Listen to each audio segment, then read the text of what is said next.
আমরা কি কেউ মা ছাড়া দুনিয়াতে আসতে পারছি? আমার মায়ের মর্যাদা আল্লাহ বাড়াইছে, খুশি না বাজার? হ্যাঁ, আমার বাবার মর্যাদা আল্লাহ বাড়িয়েছে, খুশি না বাজার? জীবনের মূল কষ্ট মায়ে, প্রসব বেদনা, সাত আসমান সাত জমিন তখন মায়েরই মাথায়। কথা সত্য না মিথ্যা? আপনি আমি যখন মায়ের গর্ভ থেকে দুনিয়াতে আসছি, ওই মুহূর্তটা একটু স্মরণ করেন। আমার দুটা বাচ্চা মেয়ে, আমি বাড়িতে ছিলাম না যখন আমার বাচ্চাগুলো দুনিয়াতে আসবে। আমি ছিলাম না বাড়িতে, আমাকে জানায়ও নাই, এই জন্য জানাই নাই যদি আমি টেনশন করি। বাকি আল্লাহ সুস্থ ভাবে নিয়ে এসেছেন, আলহামদুলিল্লাহ। আমি আমার পরিবারকে জিজ্ঞেস করছিলাম, আমি তো ছিলাম না ওই মুহূর্তে, তোমার কি হয়েছিল? তখন বলতেছে, ওই মুহূর্তটা আমার শুধু দমটা বের হয় না। চিন্তা করছেন, ডেলিভারির সময় কত মা বোন মারা গিয়েছে, তাই না?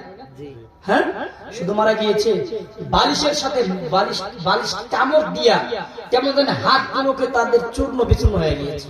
খালি এগুলো কষ্ট, হাই কত কষ্ট। আপনাদের যাদের সন্তান জন্ম দিয়েছেন আপনারাই ভালো জানেন। তা আপনাকে আমাকে যেভাবে আমার পিতা মাতা জন্ম দিয়েছিলেন, ওই পরিবেশটি কিরকম ছিল? জীবনের মূল কষ্ট মায়ে, প্রসব বেদনা, সাত আসমান সাত জমিন তখন মায়েরই মাথা।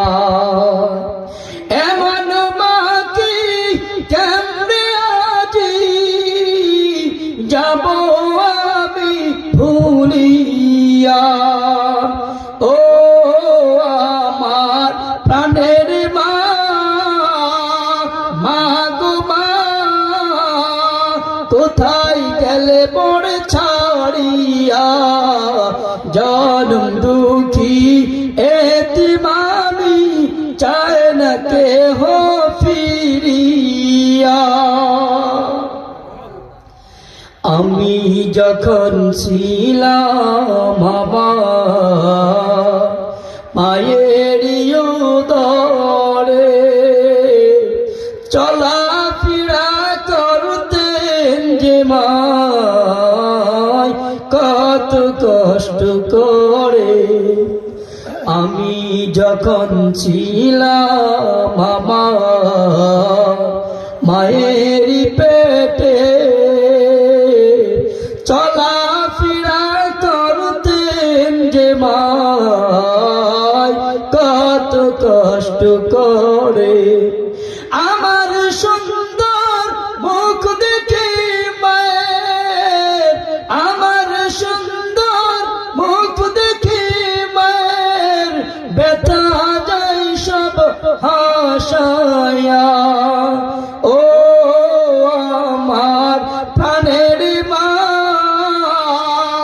মা গো মা, কোথায় গেলে পড়ে ছাড়িয়া, জনম দুঃখী এতিম আমি, চায় না কেহ ফিরিয়া। মারহাবা বলে এ পর্যন্ত।